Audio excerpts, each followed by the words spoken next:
గుండె నొప్పితో ట్రీట్మెంట్ కోసమని హాస్పిటల్ దగ్గరకొస్తే హాస్పిటల్ మూసేసుంది. 108కి ఫోన్ చేస్తే ఒక గంట తర్వాతొచ్చింది.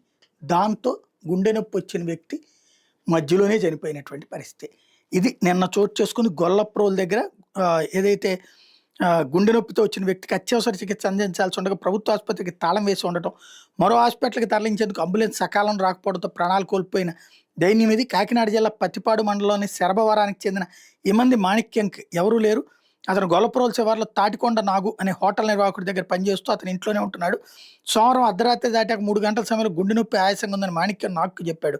అతను వెంటనే చేబ్రోలులోని ప్రైమరీ హెల్త్ కేర్ సెంటర్‌కి తీసుకొచ్చారు. ఆసుపత్రికి తాళం వేసి ఉండటంతో కాకినాడ ప్రభుత్వ ఆసుపత్రికి తీసుకెళ్లేందుకు 108కి ఫోన్ చేశారు.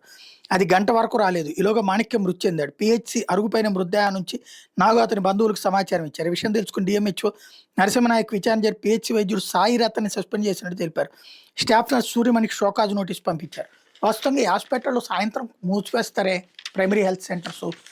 మరి ఇదేంటో నాకు అర్థం కాలేదు. నెంబర్ 1 అలాగే అక్కడ కూడా మూసేసేదైతే గనక తప్పు ఆడ డాక్టర్‌ది కాదు, ఈ హెడ్ వాళ్ళది అవుతుంది 108 వాళ్ళు.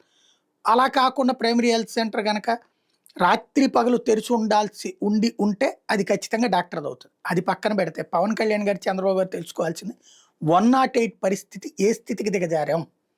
అట్లాగే వైద్యం ఎంత అవసరం.